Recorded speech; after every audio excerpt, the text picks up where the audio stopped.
हमारे साथ मौजूद हैं जमाइमा खान, जो किसी तारुफ के मोहताज नहीं है। उन्होंने एक फ़िल्म बनाई है जिसकी धूम मची हुई है, what's love got to do with it. Film इस वक्त पूरी दुनिया में उसके मुख्तलिफ प्रीमियर्स हुए और हमारे साथ वो इस एक्सक्लूसिव इंटरव्यू के लिए मौजूद है। हम उनसे फ़िल्म जो मुख्तलिफ रिश्तों के हवाले से, ख़ास तौर पर अरेंज मैरिजेस और जो मुख्तलिफ जो रिश्तों के दरमियान, ख़ास तौर पर जो साउथ एशियन कल्चर में जिस तरह बाज़ नौजवान लोगों को रिश्तों पर मजबूर किया जाता है, उस हवाले से ये फिल्म है जिसको खूब पज़ीराई मिली। हम जमाइमा से बात करते हैं। Jemima, first of all, thank you very much for agreeing to do an interview with us. If you could tell us about this film, that you have previously done news-related documentaries, you have written articles for various English publications. Why did you decide to do a film? Extremely good question.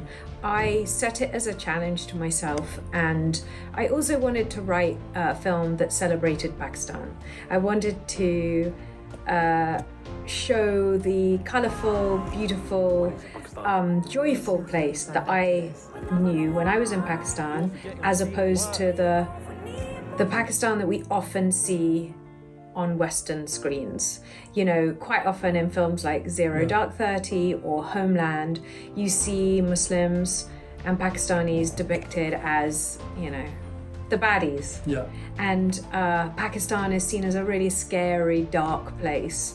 And so I got a chance to make the rom-com version of Pakistan with working title that invented rom-coms, and with this beautiful cast with Sajal Ali, who's beautiful Pakistani actress and very talented, and Shabana Azmi from India, who's an absolute goddess, and Lily James, who's wonderful, and Emma Thompson, and all these, and Shahzad Latif.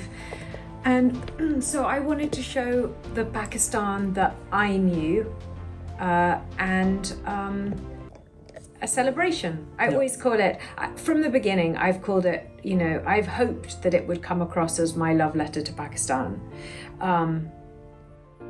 This place where I kind of feel like I grew up. I went there when I was 20, I left when I was 30, and I feel it's somewhere that became part of me. You know, I have huge affection for the country and have many, many Pakistani friends still, and I still get a lot of love from Pakistan. Yeah, you do. And I'm very lucky and very grateful for that. So I just really, really hope that Pakistanis like it. And there is no doubt that film is actually a beautiful depiction of Pakistan. I've seen it. Thank you. But is the film inspired by, to what extent is the film inspired by your own experience of going to Pakistan at the age of 20, spending 10 years there, 10 very eventful years, and then coming back to London, and then being connected with the country?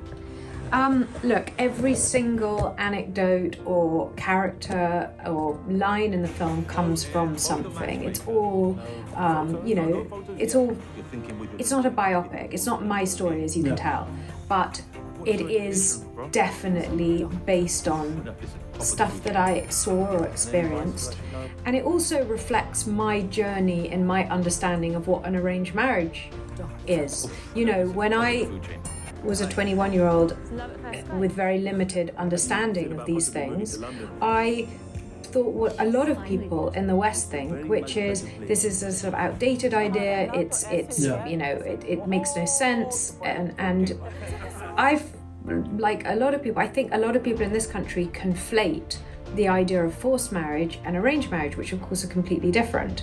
And when I went to Pakistan and I lived, so my ex-husband's family are pretty conservative. We lived in a joint family household. I lived with my ex-husband, his sisters, their husbands, their children, his father, all in one house. Zaman Park. In Zaman Park, and all his other relatives also lived in Zaman Park, as most people know. And I saw arranged marriages up close, long-term ones that were being arranged, and I saw people who were really happy and they were successful in a lot of those marriages. And so I came back to the UK with a completely different view of how these things work, and a totally different viewpoint to most of my friends, my old British friends. And so I came back saying to them, and it started kind of as a joke, this film, because I started saying to them, who would your parents choose for you? Like, given the choice, if you let your parents choose a candidate for you to meet and potentially marry, who would it be? And more importantly, would it work? Yeah. And that was the first idea for the film, because as you know from having watched the film, the white British Pakistani non-Pakistani character basically gets to the point where she asks her mum to suggest somebody for her, because she's copying her British Pakistani neighbours whose son, her best friend, is having an arranged marriage. What about your sons? Did your sons see the film, and Sulaiman and Qasim, and what was their reaction to the film? I'm glad you asked that, because their reaction has definitely been the highlight for me of the whole experience. Really? Because they are not rom-com lovers. They don't like those kinds of films. They're my biggest critics, and obviously they're, half Pakistani Muslim kids, so they, whether they liked it or not was very, very important to me. I got them in to see it, and they said at the end of it, I could see they'd been like a little tearful, and I'd also heard them laughing, and they said, "Amma, we're so proud of you." And I think they knew how hard I'd worked at it, and I literally thought, oh well, if no one else likes it, this is the moment to be proud of. That must be a very, very proud moment for you. Why did you decide to cast Sajal Ali in that very key role in your film? So what happened was, we wanted someone who was a perfect match for Lily James, someone who was as beautiful, as good an actress, as vivacious and as nuanced as Lily James. And so I don't know if talent agencies exist in Pakistan, but I didn't know of one. So instead I rang up an old friend of my ex-husband, Yusuf Salahuddin, and I rang him up and I said, Yusuf, I need your help, because Yusuf Sali is kind of, I think, unofficial king of culture in Pakistan. And I said to him, tell me, this is what I need. I need her to be this age. I need her to look like this, Is there anyone? And he said, Sajal. And so he sent me a video, he put me in touch with her manager, and then after that she auditioned for the part, and everyone was just in agreement that she was perfect for it. So it's Yusuf who was the casting agent. We see in the film that you have included leading actors from India, Pakistan and the UK. And is there any message of, any unifying message when there is, characters involved from India and Pakistan, and you see, Pakistan and India has a history. Yeah. So is there any message that you're trying to portray there? I mean, I think I want this film to be enjoyed by everybody. Obviously, it relates to my experience in Pakistan, but I hope that the issues in it are more global and relatable on a wider scale. And I love that there is the best Indian and Pakistani talent all together in one film. Even musically, we have Naughty Boy, Shah, and we also have Nitin Sawhney, and they work together. And Rahat, I mean, can you imagine? He plays himself in the film. He played at my wedding, and I was a big Rahat fan. I was a big Nusrat Fateh Ali Khan fan, and obviously Rahat as well. And so to have him play himself in the film and do the music for it. And you know that Lily now sings on that track as well. Yeah. So Lily does the English lyrics. Excellent. So I love that it is a bringing together of different talents from different countries, British Asians, British Pakistanis, British Indians, Pakistanis, Indians, and that's really important to me. And that's why I desperately don't want it to be sullied by politics, and I want it to exist above politics. How were you able to reimagine and reinvent Pakistan from London? Because the whole film was shot here and... Oh, you mean literally? Yeah. We actually had a second, because it was during COVID, so it was very challenging. We couldn't travel or anything.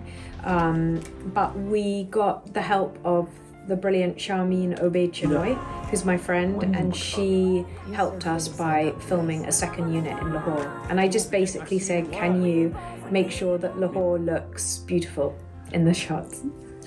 Are you planning to release this film in India and Pakistan? Yes, inshallah. It's releasing everywhere in all territories, so... Would you ever make a Pakistani film, especially after the recent success of the Mola Jat, the legend of Mola Jat, at a very wide scale? I must watch that. I haven't watched that yet. Listen, I think Pakistan has the most incredible talent.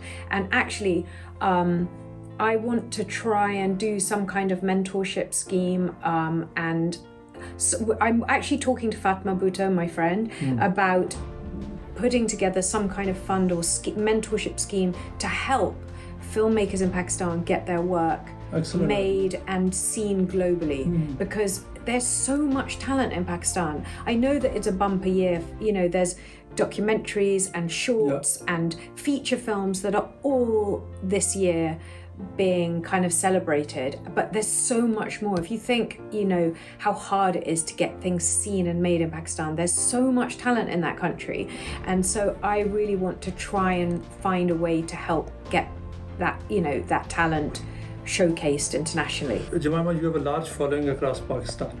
What will be your message to your fans in Pakistan through GeoNews? Oh, just I really, really hope you come out to the cinemas and watch it, whether you know you're in Pakistan or to the expatriate community in the world. I just really hope that people will enjoy it and be entertained by it and understand that.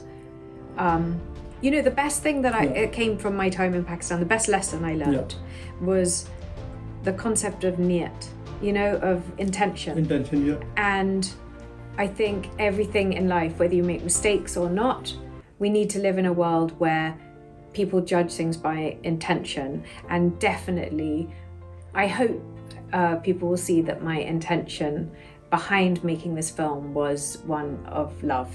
We also see that, you know, whenever you say something on social media, a huge number of Pakistanis come, they send you, you know, love emojis, and many of them actually want you to come back to Pakistan and settle there. What is your message for them, the people who really still adore you? Pakistan's in the bus. Yeah, but Jemima, thank you so much. Thank you so much. It was lovely chatting to you.